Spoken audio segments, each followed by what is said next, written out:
Hello everyone and welcome to Star Wars on High. Thank you for stopping by. We are back with another review. Usually this is something Josh likes to do. He likes to buy all the cool fancy things that I can't afford and then decides to make reviews on them. It's totally worth it.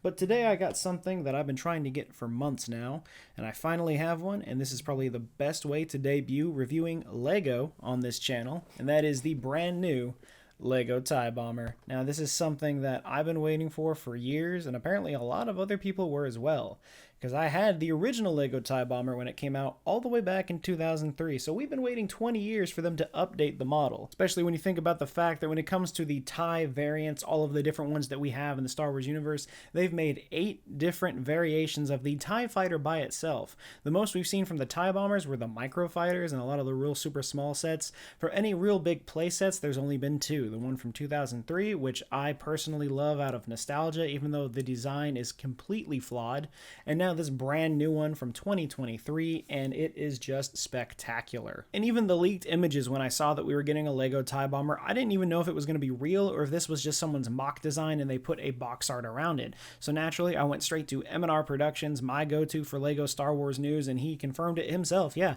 this was going to be a real TIE Bomber. It was going to be coming out in January 2023, so I instantly had to have this. Also, shout out to M&R Productions for keeping us updated on all the Lego Star Wars news. Check out his channel down below. But let's jump right into the review. Check out the box, check out the fighter itself, all the awesome minifigures that come with it, because this set, for $65, it is perfect. It is a bargain. I really think so. Alright, so here we have the nice box art for the new TIE Bomber, set number 75347. It has 625 pieces and retails for $65.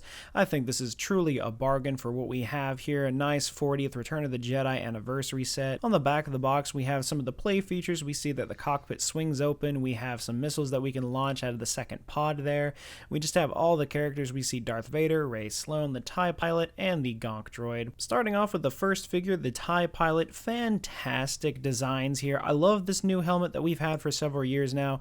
The only TIE Pilot I ever had was the original from 2003, so this is a very big upgrade, even with leg printing. The same plain angry face that we get with most of the Stormtroopers and Stormtrooper pilots, so this is nothing all that new, but it's still a fantastic figure. Up next, we have a Gonk Droid, and this is something that I've wanted for a while. No set is complete without a Gonk Droid.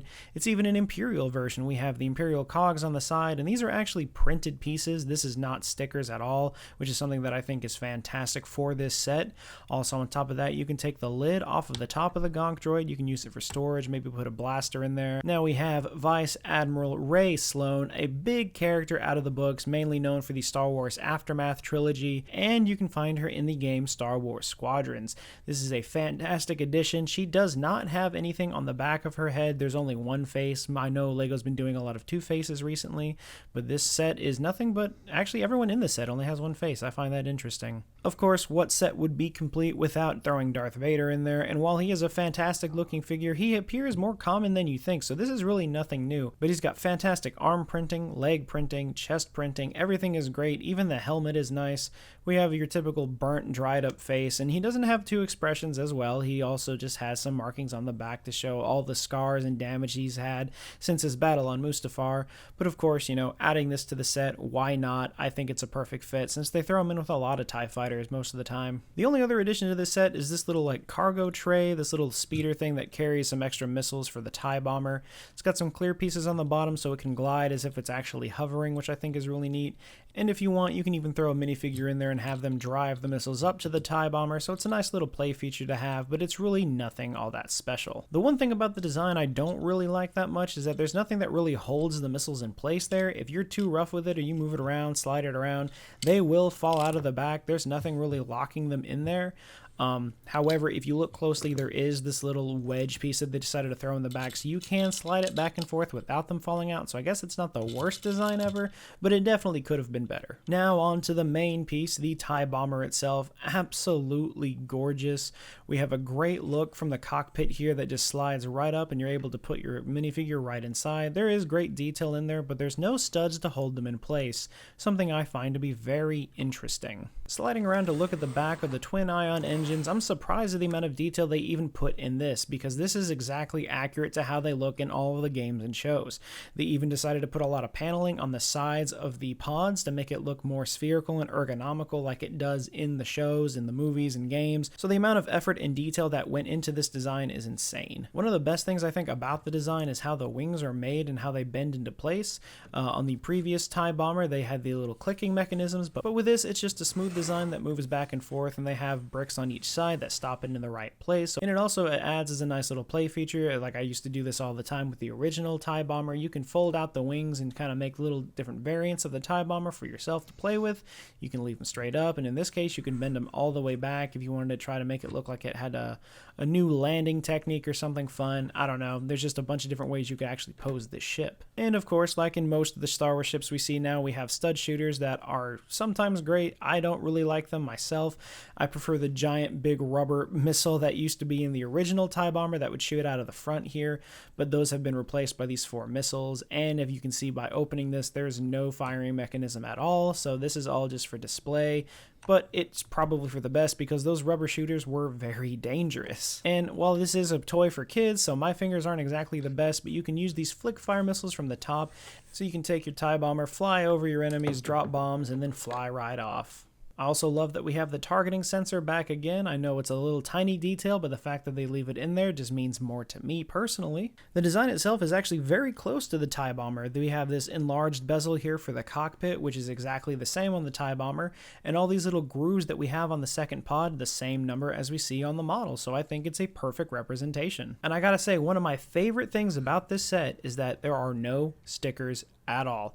Every brick you see that has a design on it is a printed brick. There are no stickers, not even on these tiny pieces on the sides, and even the Gonk droid I mentioned earlier, no stickers. They're all printed pieces, something we rarely see in LEGO these days. But of course, for the main playing feature, you just open the cockpit, throw your TIE pilot in there, and he is ready for action. I don't like how he just slides in there. There's no studs to keep him in place, but I mean, once that's closed, he's not going anywhere. Overall, for $65 and what you see here, I think this is a perfect deal for this set. This is a set that I've wanted for years, and I think a lot of kids would have a great time with this because you get a great group of minifigures, you get a great ship with a great design, awesome play features. I just really think it's worth the money. So overall, this is just a perfect set, and the fact that I own this now after so many years, like, I'm just super stoked to have this. I really wasn't the biggest fan of the TIE Bomber to begin with, but I always played games and I always had like LEGO sets that never had a TIE fighter.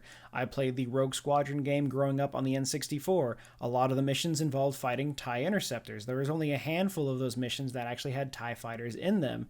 You know, I grew up with a lot of the action figure sets, so I had Darth Vader's TIE Advanced, I had the Lego TIE Bomber, I built a TIE Interceptor before. I never owned a TIE fighter. It was always really hard to come by for me. So, you know, when I woke up in Christmas of 2004, I had gotten the Lego TIE Bomber and Luke's X-Wing fighter with Yoda's hut on Dagobah, 2 really awesome sets, and I just kind of went with it. I was like, man, I really wanted a TIE fighter because that was the main one that everyone had. That's the main thing we all knew. The TIE Bomber was rarely used. We see it once in Return of the Jedi, and the other times we see it are in The Empire Strikes Back. You know, the most recently we've seen a TIE Bomber was in the Book of Boba Fett, when we had the flashback to the Night of 1,000 Tears where we had a massive bombing raid on Mandalore. Wasn't expecting to see that, but I imagine that's why the set came back into popularity, because clearly no one wanted it before then. LEGO even went out of their way to make a TIE Defender and a TIE Crawler. We even had the TIE Droid Fighter at one point, and it took them this long to decide, let's remake the TIE Bomber. And I think they really knocked it out of the park this time, especially when compared to the original design. But of course, they've had 20 years of technological changes since then, so of course they're going to be drastically different. But I would love to see more versions of the TIE Bomber. Make an Ultimate Collector Series TIE Bomber. I'll be the first one in line to buy it, I promise.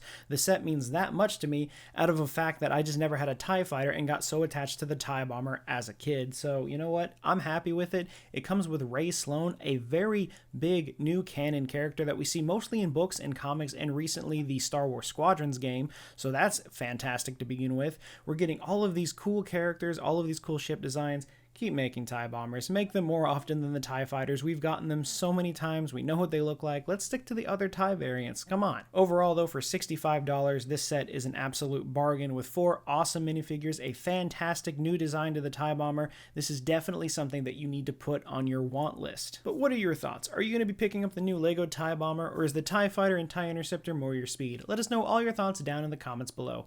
Also, if you have other LEGO reviews you'd like us to check out, we will do our best to make that happen. But until any of those ideas get thrown around, thank you to everyone who stuck around to this point in the video, and we hope to see you again very soon.